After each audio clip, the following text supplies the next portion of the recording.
Tahawwur Hussain Rana and David Coleman Headley. వీళ్ళ పేర్లు ఒకసారి గుర్తు తెచ్చుకోవాలి మనం. ఇతనే తహవూర్ హుస్సేన్ రాణా 26/11 అటాక్స్లో కీలక నిందితుడు. ఎవరికి సహాయం చేశాడు?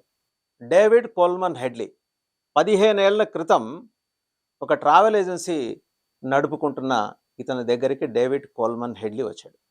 వచ్చి బ్లూ ప్రింట్ కావాలి, బొంబాయి మీద అటాక్ చేస్తాను సహకరించాడు డేవిడ్ కోల్మన్ హెడ్లీ. చూస్తున్నారు, ఇది తాజ్, ముంబై తాజ్. ఆ భీకర దాడిలో ఎలాంటి విధ్వంసానికి గురైందో, ఎంతమంది ప్రాణాలు కోల్పోయారో ఇప్పటికీ ఆ సంఘటన తలుచుకుంటే ఒళ్ళు జలధరిస్తుంది.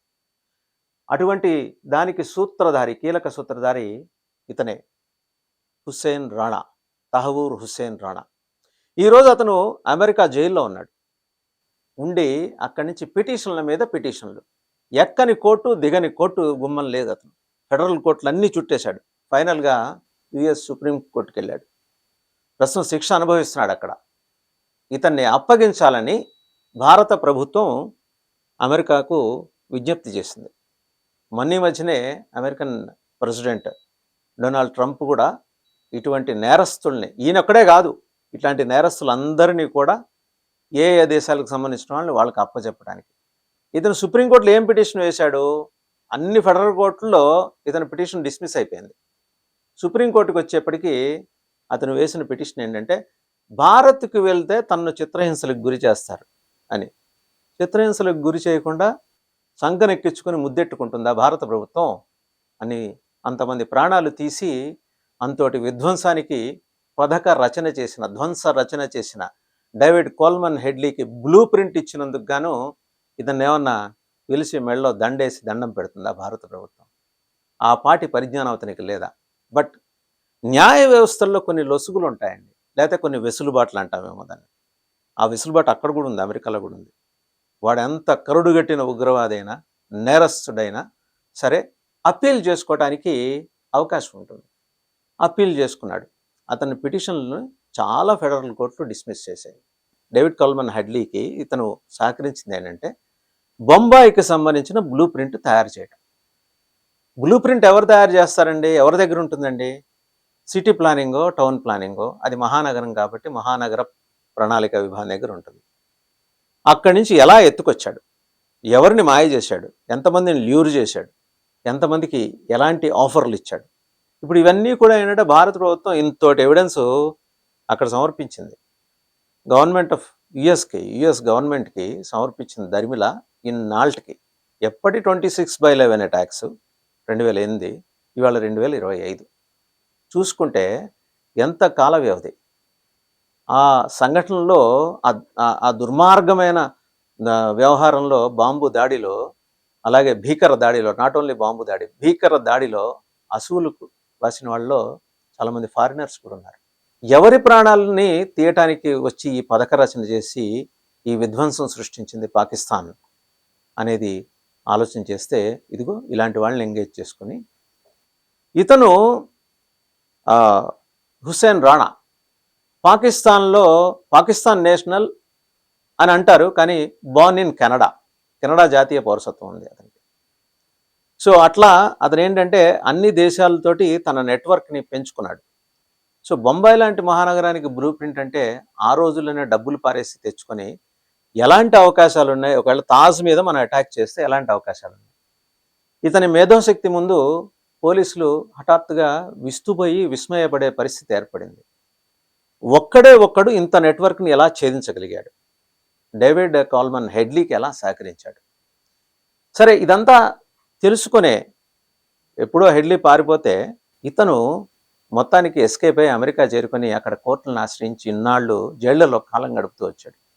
ఇవాళ శాన్ ఫ్రాన్సిస్కోలోని యుఎస్ కోర్ట్ అయితే ఆయనకి డినై చేసింది, అతని పిటిషన్ డిస్మిస్ చేసి అయ్యా, తమరిని మేము భారతదేశానికి అప్పగిస్తున్నాం, అక్కడ వారు భారత ప్రభుత్వం వారు మీకు తగిన ఉచిత సత్కారాలన్నీ చేస్తారు, తగు రీతిలో మిమ్మల్ని ఆదుకొని ఆదరించి మీకు చేయాల్సిన సన్మానాలు, అలాగే ఇంకేమన్నా కట్టబెట్టాల్సిన బిరుదులు అన్నీ కట్టబెడతారు, మీరు ఏమాత్రం భయం లేకుండా వెళ్ళిపోండి అని చెప్పేసి అమెరికన్ సుప్రీంకోర్టు తీర్పు ఇచ్చింది. అదే విషయాన్ని ప్రెసిడెంట్ డొనాల్డ్ ట్రంప్ కూడా ధృవీకరిస్తూ ఆయన ఏమన్నారు, త్వరలోనే అప్పజెబుతాం.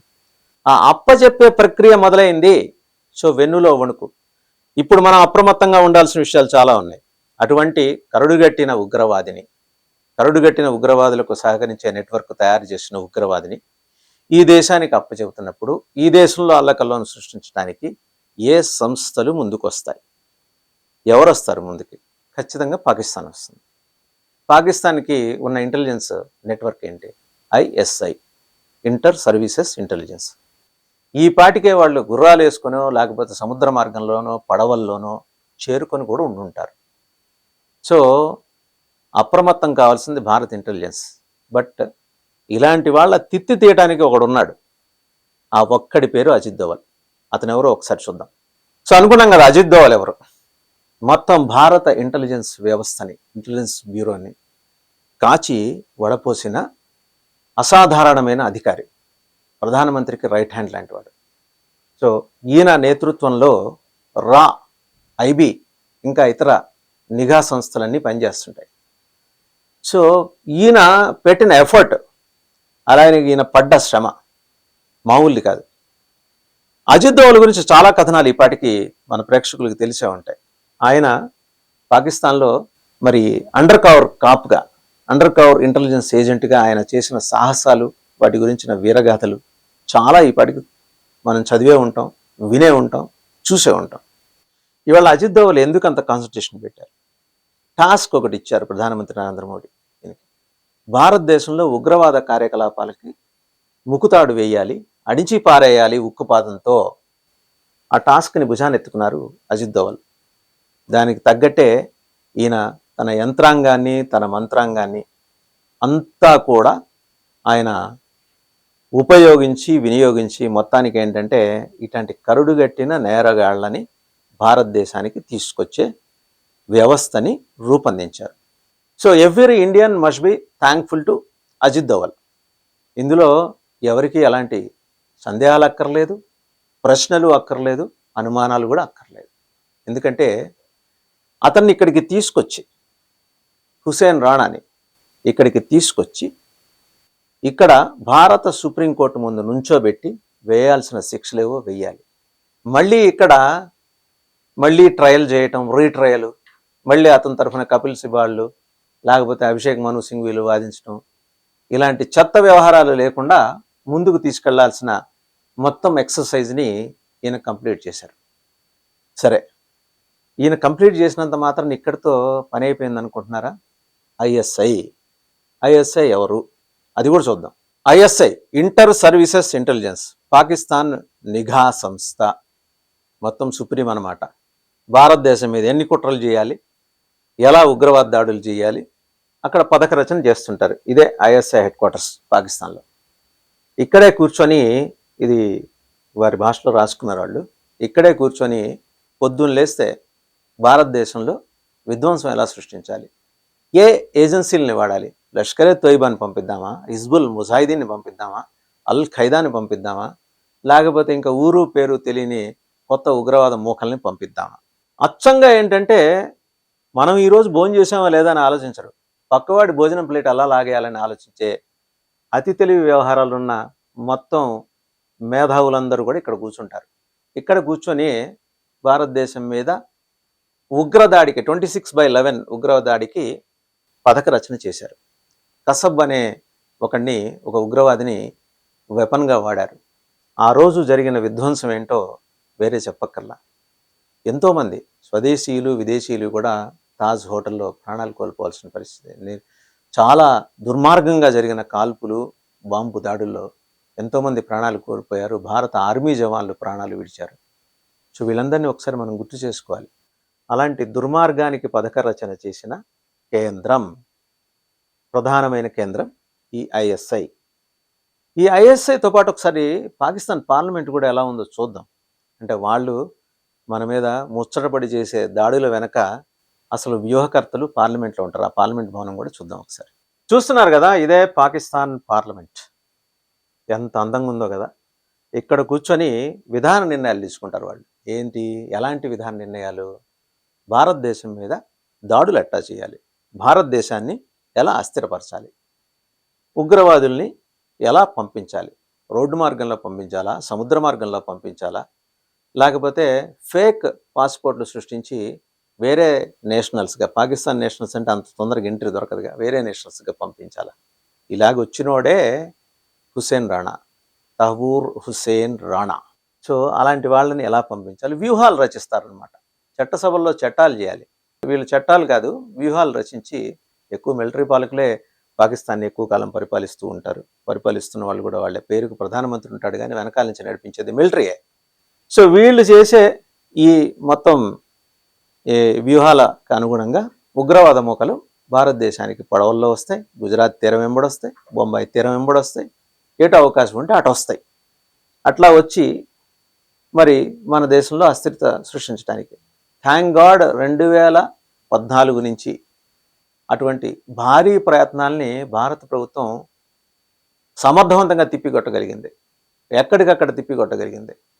సో అగైన్ ఇక్కడ మనం మాట్లాడుకోవాల్సిన వ్యక్తి ఒక ఆయన ఉన్నారు, కేంద్ర హోంమంత్రి అమిత్ షా. చాలా కఠినంగా ఉన్నారు. ఒకసారి ఆయన ఎలాంటి నిర్ణయాలు తీసుకుంటారో ఆయన గురించి కూడా మాట్లాడుకుందాం.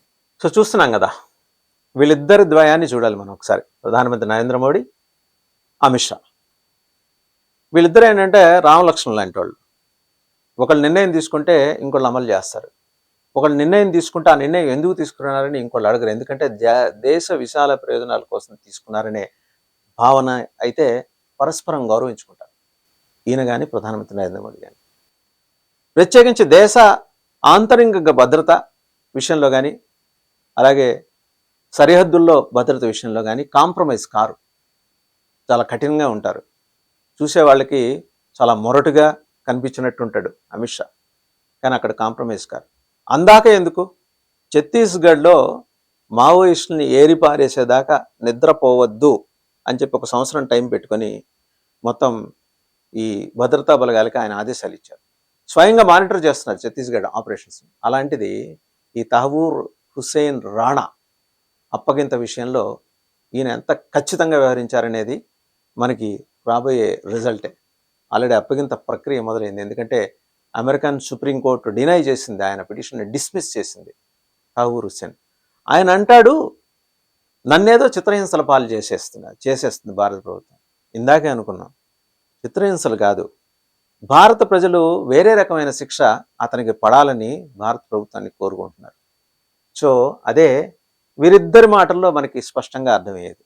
ఉగ్రవాద నిర్మూలన కూకటి పేళ్లతో పెకిలించి విసిరి బంగాళాఖాతంలో పారేయటం, ఇది వీళ్ళ ఎజెండా.